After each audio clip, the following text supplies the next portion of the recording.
Como ya habíamos dicho, en 1939 fue cuando empiezan a surgir estos cañones de cónicos. Un año después entra en juego otro cañón.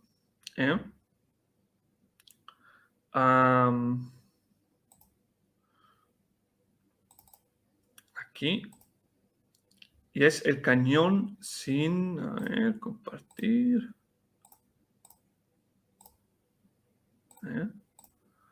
Esto que vemos aquí es el cañón sin retroceso. Este es el tercer tipo que entra en escena desde que la guerra acorazada se creó durante la Primera Guerra Mundial. Y este es el cañón sin retroceso. El cañón sin retroceso esto es esto bastante peculiar. Porque como ya dije, el cañón de ánima lisa lo inventaron técnicamente los chinos. El cañón de ánima rayada no sé exactamente quién lo inventó, pero fue por Centro Europa, o sea, franceses o alemanes o alguno de esos, si no me equivoco. En la historia militar de esa época no estoy muy al tanto. Luego surge el cañón de ánima cónica, que ese sí es un invento alemán. Y luego aparece aquí el cañón sin retroceso, ¿vale? Que es este que vemos aquí en la imagen. El cañón sin retroceso, sin embargo, tiene una peculiaridad, porque el cañón sin retroceso ya apareció en 1912 y de hecho como arma antibuque. O sea, era un arma que se montaba era un cañón que se montaba ahí en ese puesto de artillero de aviones anfibios, ¿no? O de aviación para combate naval, ¿no? Y fue un invento americano.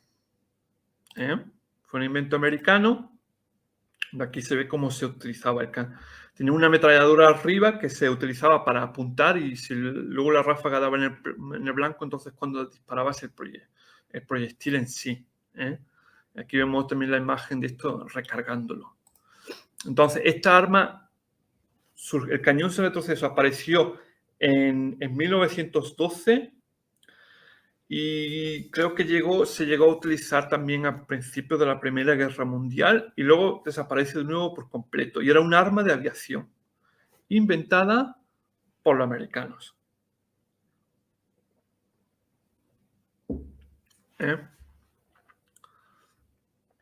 Luego pasan los años, pasa la Primera Guerra Mundial, pasa el periodo de entreguerras, comienza la Segunda Guerra Mundial y luego ya en la Segunda Guerra Mundial este concepto de cañón vuelve a entrar en juego en Alemania, pero como arma para la artillería. En este caso, en esta imagen, hay varios modelos, yo os estoy enseñando aquí uno. Vemos el Leichtgeschütz 40 de calibre 75 milímetros. Es un arma para los paracaidistas. ¿Cuál es la gran ventaja que tiene el cañón sin retroceso? Es que me permite disparar proyectiles de gran calibre, pero desde un cañón muy ligerito. Porque eso es lo que vamos a ver a continuación, que es el problema en las tareas anticarro. Al principio de la Segunda Guerra Mundial, pues teníamos cañones como, por ejemplo, este cañón que vemos aquí, un PaK-36, calibre 37 milímetros, y un PaK-36, ¿cuánto pesa en combate, en posición de combate? 330 kilos. 330 kilos se puede mover con relativa facilidad por el equipo, o sea, por el equipo anticarro. También por el terreno y todas esas cosas. Pero ¿qué pasa? Que con la evolución, con esa carrera armamentística entre los proyectiles y el blindaje, no queda otra que a la larga hay que subir el calibre para conseguir para conseguir una efectividad anticarro. Y entonces, ¿qué es lo que está surgiendo? Que al final llegamos al PAC 43, que era ya para finales, o sea, para 1943, cuando empieza a entrar en servicio. Y ya hemos pasado de 37 milímetros a 88 milímetros. Y el peso de 330 kilos a más de 3 toneladas y media. O sea, 3.650 kilos, para ser exactos. Claro, un cañón así ya no lo puedes mover por el campo de batalla con el propio equipo, ¿no? Entonces siempre se necesita un tractor. Entonces, ¿cuál es el problema? Que estos cañones, por un lado, son muy caros de producir y por otro lado, tienen una altísima probabilidad de que caigan en el campo de batalla, de que se destruyan. Porque si yo tengo un cañón como este, por ejemplo, con 3.650 kilos, donde la propia tripulación ya no lo puede mover, necesito un tractor para moverlo, ¿qué es lo que pasa? Que yo no puedo hacer un cambio de posición en combate. No es posible. Entonces, siempre que cañones de estos pesos entran en combate, son siempre combates a vida o muerte, donde o gana el cañón anticarro o gana el tanque. Pero no les queda otra porque no tienen opción, no tienen la ventaja que tiene, por ejemplo, un carro de combate. Un carro de combate ve, o un cazacarros, un Jagdpanzer, un Panzerjäger o algo así, ve que la cosa se está poniendo chunga, pues puede retirarse. Eso con un cañón así en medio de la batalla no es posible. Porque en cuanto aparece el tractor lo van a destruir. Claro, y tengo que engancharlo y todas esas cosas. Y ahí me expongo al fuego enemigo y no puedo defenderme. Por eso no es posible. Entonces, por eso de ahí que los duelos entre cañones anticarro, cañones estáticos como este, y carros de combate son siempre duelos a vida o muerte. Porque estas armas no tienen la opción de retirarse o de cambiar de posición en medio del combate. Por eso. Eso era lo chungo. Vale. Y entonces, de ahí, que surge, a ver, un segundito que no me equivoqué. Sí. Entonces, de ahí ocurre otra cosa, porque como ya habíamos dicho antes, esta arma de cañón sin retroceso era solo un arma de artillería, no era un arma anticarro. Y estaba pensado por eso, pues para los paracaidistas, para que tengan un cierto soporte de artillería. Y claro, como son paracaidistas, su armamento tiene que ser muy ligerito.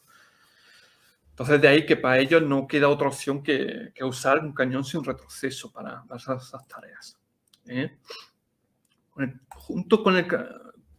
Para las tareas anticarro tienen este problema, pero llega una solución muy buena por parte de los alemanes, que también fue un invento alemán, que es la munición de carga hueca. La munición de carga hueca tenía la ventaja que no necesita energía cinética para penetrar un blindaje, sino porque lo hace por pura fuerza explosiva. Entonces, ¿qué es lo que significa? Que si yo tengo un proyectil que actúa solo por fuerza explosiva y no necesito energía cinética para que actúe, pues entonces la carga hueca se convierte muy interesante para cañones sin retroceso. Ahora que existe la carga hueca, se puede utilizar el cañón sin retroceso como arma anticarro. ¿Vale? Y para que veamos esto primero cómo funciona, vamos a ir un momentito para atrás, porque se me ha olvidado esta fotito. Esto aquí es cómo funciona un cañón sin retroceso. Lo que aquí vemos en la imagen arriba del todo, vemos que es un proyectil, lo metes en el cañón, en la recámara normal, o sea, lo recargas como cualquier otro cañón. ¿Dónde está la diferencia? Que la parte trasera está abierta, o sea, no es una recámara cerrada, sino que está abierta. Y entonces los gases, dicho de una forma muy, muy simplista, no quiero complicaros aquí con balística, con ciencia balística y todas esas cosas, quiero mantener todo esto muy simple. Se crea una especie de contrafuerza para que el gas genere un momento y que el proyectil salga para adelante. O sea, actúe como contrafuerza, ¿no? Para que el proyectil salga para adelante. Dicho de una forma muy, muy burda. Pero que vamos, que aquí se ve en la imagen exactamente cómo se hace, ¿no? Y claro, eso te permite a ti prácticamente no tener retroceso y por lo tanto, como tengo la carga hueca, puedo utilizar este cañón como arma anticarro y sin retroceso. Entonces eso me permite tener un cañón de gran calibre, pero muy ligerito. Y así es como actúa el cañón sin retroceso. O sea, aquí la contramasa para que se pueda generar esa inercia hacia adelante lo crean los propios gases del carga propelente. Por eso los proyectiles de cañones sin retroceso son en sí bastante ineficientes porque para que generen esa propulsión hacia adelante se necesita mucho más propelente de lo que normalmente en otras circunstancias con otro tipo de cañón se necesitaría. Pero es el precio a pagar a cambio de que yo tenga un cañón de gran calibre, pero muy ligerito. ¿Vale? Entonces eso es lo que vemos aquí. Entonces, el cañón sin retroceso junto con la invención de la carga hueca es cuando realmente esta arma se crea una arma muy seria para tareas anticarro para la infantería. Porque entonces ya la infantería no tiene que machacarse con trastos de 3 toneladas y media, cuando puede utilizar un cañón como el M40, un cañón sin retroceso que pesa, yo que sé, 100, 200 kilos, que se puede mover sin problemas por el campo de batalla y que me da la misma pegada o mejor. Entonces, famosos vehículos de combate con cañón sin retroceso, el M50 Ontos, por ejemplo, uno. Otro es el tipo 60 japonés, cazacarros, o sea, mejor dicho, un vehículo anticarro, para ser más exacto. Y aquí lo vemos en la parte de atrás, aquí marcado en este cuadro rojo. Vemos que son solo 2 cañones M40, uno al lado de otro, y se abre por detrás, y se mete el proyectil, y entonces en estos agujeros que veis ahí, en esos 4 agujeros, ahí es por donde salen todos los gases. Por eso, esta clase de cañones hay que tener mucho cuidado de lo que está detrás de ti. O sea, eso no se puede disparar desde espacios confinados. Eso hay que dispararlo o espacios que son generosamente grandes, ¿vale? O en campo abierto, literalmente. Porque eso es debido al retroceso de los gases.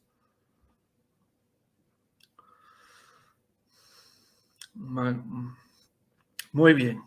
Muy bien, pues vamos a seguir. Vamos a ver qué más tenemos aquí en estas fotitos. Sí. Sí, este es el Wombat Carrier. Este fue otro vehículo anticarro. Un vehículo anticarro con cañón anticarro autopropulsado. Que utiliza también el Wombat, un cañón sin retroceso de calibre 120 milímetros. O sea, tenéis que hacer un cañón de 120 milímetros que lo puedo transportar en un vehículo así. Sin ningún problema. Vale. Muy bien. Ahora aquí tenéis que, vamos a desviarnos un poquitín del tema, solo un poquitín, pequeño poquitín, porque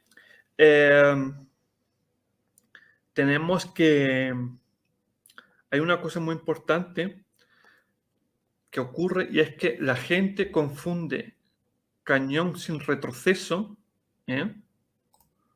con un sistema como, por ejemplo, el Panzerschreck.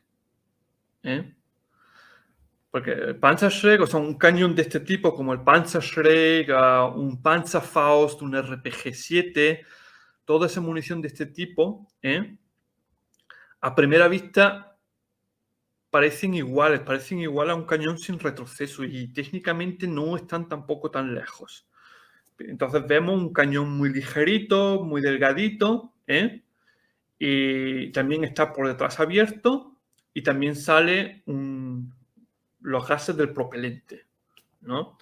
¿Cuál es la gran diferencia? Hay una diferencia fundamental, porque a primera vista los cañones parecen iguales y muchos se creen que funcionan exactamente de la misma forma, pero no es así. ¿Por qué? Un cañón sin retroceso, como el M40, no existe mucho más, el SPG-9 soviético, calibre 73 milímetros, utilizan estos proyectiles que vemos aquí.